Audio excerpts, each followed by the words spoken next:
n'est-ce pas, c'est salaire ou récompense.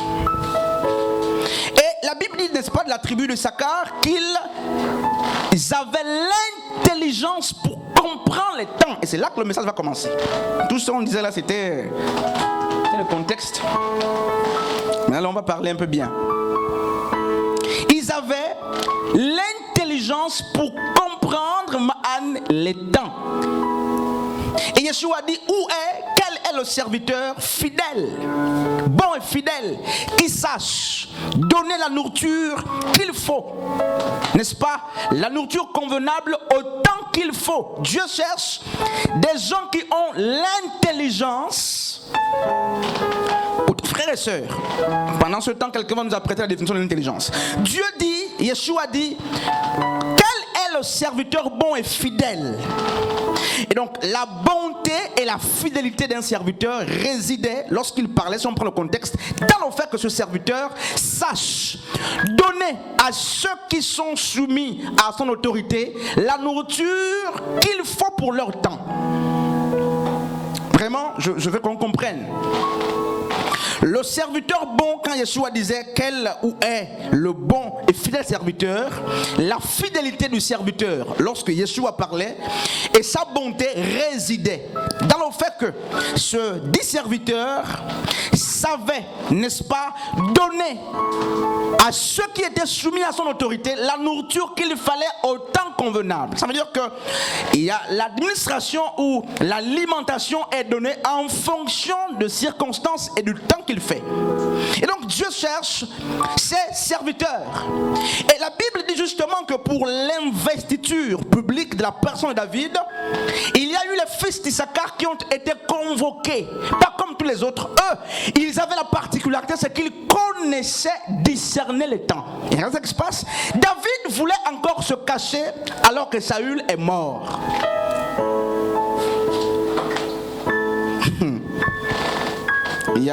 C'est que Dieu nous aide. Saül est mort et le temps où David doit justement arriver au trône a sonné. Le kairos de Dieu, je ne vais pas me lancer sur le temps, on a déjà vu cet enseignement. Le chronos et le kairos, on a vu ce temps-là. Le temps de Dieu défini pour que l'investiture de David soit publique est arrivé. David veut encore se cacher. Vous voyez le message, frère? Il était tellement habitué à fuir Saül que même lorsque Saül est mort, il veut toujours se cacher. Alors que le temps est arrivé pour que la consécration, l'huile qui avait coulé sur sa tête depuis plusieurs années, ait effet. Mais David veut encore se cacher. Et qu'est-ce qui se passe? Dieu va envoyer des troupes, parmi lesquelles on a la génération issacharienne, donc la descendance d'Issachar. La Bible parle des 4 fils d'Issachar, on va les voir tout à l'heure. Et ils arrivent pourquoi? C'était pour exercer le discernement de temps. David, ne sachant pas que le temps était arrivé, pour qu'il règne, avait besoin n'est-ce pas, des personnes qui sachent discerner les temps. Et dans Luc, il est dit que les fils de ce siècle sont plus avancés, n'est-ce pas, que les enfants du royaume en ce qui concerne la compréhension ou l'intelligence des temps. Quel temps est-il?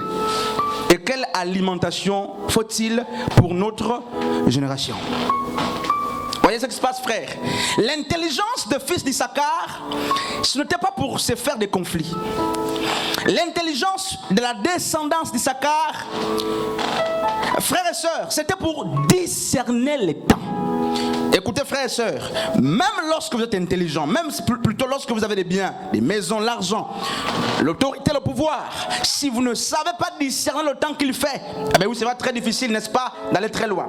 Et nous avons plus que besoin de cette intelligence qui n'a rien à voir avec l'intelligence naturelle. Parce que la Bible nous parle de 2 types d'intelligence. L'intelligence naturelle qui vient aussi de Dieu et l'intelligence de Dieu. L'intelligence naturelle est obscurcie, disent les Écritures. Elle est obscurci. Et la Bible dirait justement que les sages de ce monde n'ont pas pu connaître la pensée de Dieu. Pourtant, ils étaient sages. Donc, les intelligents de ce monde ne peuvent pas comprendre la pensée de Dieu avec leur intelligence. Et donc, cette intelligence est éphémère, elle est obscurcie à cause des ténèbres. Dieu cherche des personnes intelligentes. Frères et sœurs, je vais passer un message.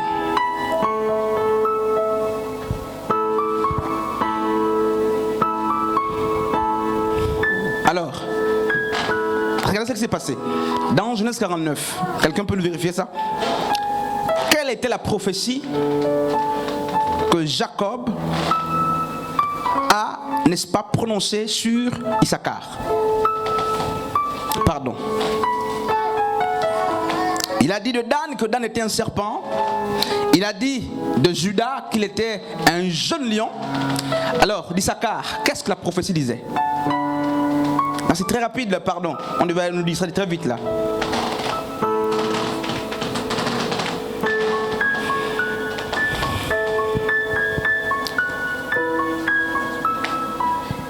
Qu'est-ce que la Bible dit d'Issachar? Elle dit de David, plutôt de Judas. La Bible dit de Judas qu'il était un jeune lion. Dan un serpent. Les Zabulon, tout ça c'était le zèbre. Alors, qu'est-ce que Jacob a dit d'Issachar? Un âne robuste. Or, regardez ce qui se passe, frère. C'était un âne robuste. Différent de Judas qui était un roi, donc un jeune lion. Or, l'âne est un animal de transport comme le cheval et bien d'autres, le chameau, tout ça.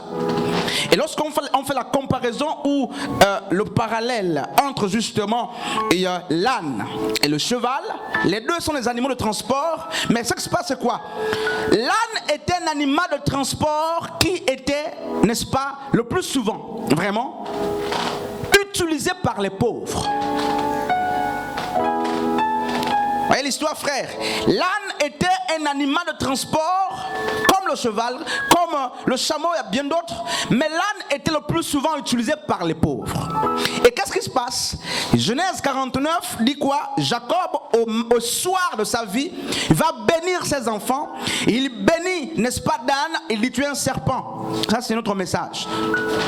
Parce que dans Jean chapitre 3, Jésus aussi est présenté comme le serpent de rein. Donc Jésus est aussi un serpent. Yeshua c'est un serpent. Comme Satan est le serpent ancien, Yeshua est présenté comme le serpent de rein. C'est notre message. Hein, homme de Dieu? Comment? Jésus c'est un serpent. N'est-ce pas? Jésus est le serpent de rein. C'est lui qu'on fixe, que les enfants d'Israël ont fixé dans le désert lorsqu'ils ont été mordus par d'autres serpents. Et la Bible dit qu'un serpent fut monté là, on a pris un serpent de rein, on a monté, lisez l'histoire, et tous ceux qui fixaient ce serpent, après avoir reçu les morsures des serpents, étaient guéris. Et plus tard, ça c'est une parenthèse, le peuple de Dieu va adorer ce serpent de rein. Lisez l'histoire. Parce qu'après cet épisode, ils vont prendre le serpent de rein, ils vont l'emmener avec eux. Même dans le temple, ils vont amener ce serpent-là. Ils vont commencer à adorer. Et quand Dieu a vu ça, il a demandé qu'on détruise ce serpent de rein. Bref, ça c'est notre message. Donc, Dan c'est le serpent de rein, plutôt le serpent. Judas, c'est le jeune lion. Et on a lu que Issachar était l'âne, un âne. Et je disais que l'âne est comme le cheval, c'est un animal justement de transport, mais le plus souvent utilisé par les pauvres. Et on dit Issachar était un âne. Est-ce que quelqu'un comprend le message? Là, tu comprends le message? Et qu'est-ce qui se passe? L'entrée triomphante de la personne de Christ à Jérusalem n'a pas été faite sur un cheval. Pour aller plus rapidement, Jésus va en Israël, plutôt à Jérusalem, sur un âne. Anne comprend le message là? Or l'âne, ce sont des choses, renvoie aux choses insignifiantes. Et n'est-ce pas? Il a dit justement que la tribu d'Issachar, c'était des ânes. Donc des hommes presque insignifiants. Mais qui avaient une particularité, c'est que ces ânes, n'est-ce pas, foulés aux pieds par les hommes, avaient l'intelligence pour comprendre les temps.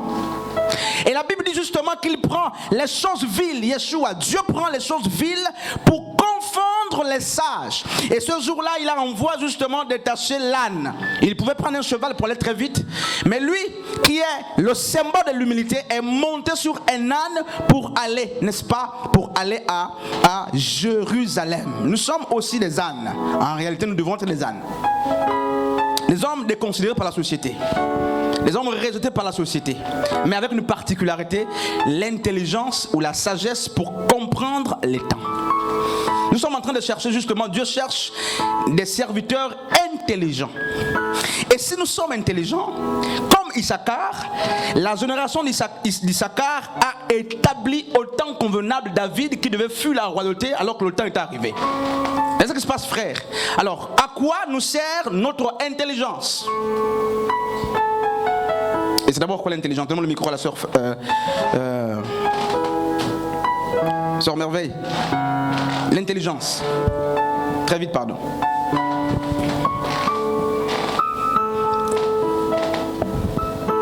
Dieu a besoin des serviteurs intelligents. Maintenant, tu définis un peu l'intelligence.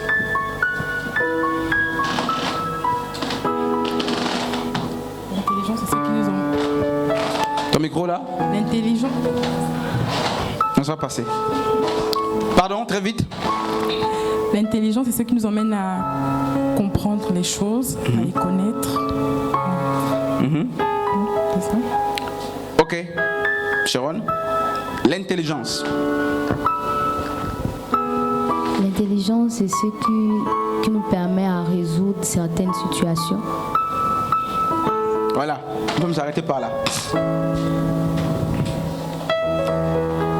Donc la faculté, ça c'est chacun sa définition. Mais regarde ce qu'elle dit ici. Elle dit, l'intelligence, c'est aussi cette aptitude, cette capacité, n'est-ce pas, à résoudre les problèmes. Et lorsqu'on prend 1 Chronique 12, on se rend compte justement que le peuple d'Issachar, la génération issacharienne est venue justement résoudre un problème, établir celui qu'il fallait parce que le temps était arrivé. Et donc, une église intelligente, c'est laquelle? C'est celle qui résout des problèmes. C'est pas une église de conflit. Une église qui justement s'identifie. Ésaïe chapitre 11 dit quoi? Dieu parle à Israël, il parle de l'esprit de sagesse et d'intelligence. Et regardez ce que les apôtres ont fait avec l'esprit d'intelligence. L'esprit d'intelligence les amenait justement à donner la nourriture qu'il fallait au temps convenable et au peuple qu'il fallait. L'esprit d'intelligence ne sème pas de division. L'esprit d'intelligence... Regardez, j'étais en train de me laver le matin, Dieu me siffle quelque chose à l'oreille. Mais je vais parler en parabole. Hein? Vous voyez, je citais l'histoire de Saül et l'histoire, n'est-ce pas, de David. Saül est investi. Il règne. Et pendant qu'il règne, il a chuté, il a désobéi parce qu'il a écouté la voix de l'homme, la voix du peuple. Dieu a désavoué Saül, mais Saül était en fonction. Écoutez ce qui se passe, frère. Dieu n'a pas enlevé la royauté physique ou littérale, n'est-ce pas, au roi Saül. Mais Dieu l'a désavoué. La preuve, Dieu a investi quelqu'un d'autre. Vous pouvez être en fonction, mais désavoué par Dieu. Vous pouvez être ancien, pasteur, tout ça, un chantre, en fonction, désavoué par Dieu. Dieu ne vous agrée pas. Il ne vous agrée plus. Et qu'est-ce qui se passe? C'est une alliance, c'est une génération. Et Dieu va oindre une autre génération. C'est David, donc la génération davidique, qui est ointe. Regardez l'histoire. Deux générations étaient en guerre. Pourquoi? Il y a une qui devait faire la place à une autre génération. La première a chuté à cause du péché. La deuxième était très jeune pour arriver au trône. Et la deuxième, pour exercer le trône ou la royauté, devait attendre que la première génération meure. La guerre des alliances, la guerre des générations. Et nous sommes aussi, n'est-ce pas, à la même époque où des générations se battent. Pourquoi? Il y a des conservateurs des trônes, il y a d'autres qui sont loin pour exercer notre service. Saül représente, n'est-ce pas, les anciens qui ont parfois du mal à céder la place. Si tu es désavoué en tant qu'ancien, écoute-moi le message, écoute ce que je suis en train de dire là, frères et sœurs. Dieu peut te désavouer, mais tu es en fonction, chantre, du Seigneur. Dieu te désavoue, mais comme il ne se répand pas de ses dons, tout ça, comme on le dit couramment, mais tu exerces, tu opères des miracles, c'est possible. Tu exerces, il y a des signes, des prodiges qui te suivent, mais tu es désavoué, comme Saül. Entre-temps, il y a à côté de toi une génération davidique qui doit succéder, qui doit arriver. Et qu'est-ce qui se passe? Lorsqu'on est désavoué, le plus souvent, et lorsqu'on est conscient que Dieu nous a désavoués, nous sommes des sorciers, on devient des sorciers. Pourquoi? On va combattre comme Hérode, la guerre des étoiles, les rois qui combattent les rois. Hérode savait qu'il était un temps roi et que le vrai roi attendu était né. Et qu'est-ce qu'il va faire? Le roi Hérode, qui est une étoile d'après les hommes, va s'ériger en sorcier et il va commander qu'on tue tous les enfants, justement pour espérer de tuer l'étoile, donc le futur roi. Et c'est le même combat qu'a mené Saül et David. Frères et sœurs, que Dieu nous aide. Que le Seigneur nous aide. Des générations se battent, des alliances se battent. Que Dieu nous aide. Et je voudrais comme dans ce texte-là,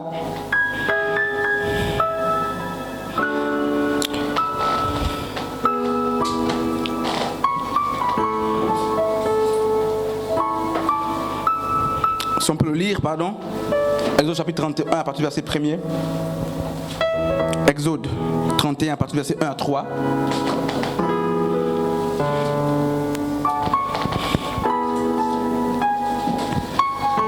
Exode chapitre 31 à partir du verset 1er à 3.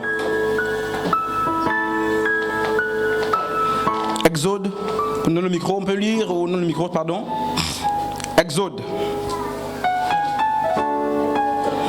Exode chapitre 31. À partir du verset 1er. Exode 31, à partir du verset 1er. L'Éternel parla à Moïse et dit, sache que j'ai choisi Betsaël, fils d'Uri, fils de Hur, de la tribu de Juda. Je l'ai rempli de l'Esprit de Dieu. De sagesse. D'intelligence. Et de savoir pour toutes sortes d'ouvrages. Voilà. Et ce que Dieu appelle, les hommes et les femmes que Dieu appelle, à qui il confie des responsabilités, il est rempli de l'esprit d'intelligence et de sagesse. Remarquez dans Daniel chapitre 1 à partir du verset 8, qu'est-ce qui se passe? Daniel est en captivité avec sa compagnie, donc ses amis, tout ça. Et qu'est-ce qui se passe? Est-ce que quelqu'un peut nous lire ce texte d'abord? Pardon, on nous lit ça. Daniel chapitre 1 à partir du verset 1. Pardon. Daniel 1, à partir du verset 1er jusqu'au verset 8. Et on va terminer avec un texte, c'est Luc chapitre 16, 8 aussi. Daniel 1, à partir du verset 1 à 8. Luc chapitre 1er, plutôt, je disais Luc. Luc combien là?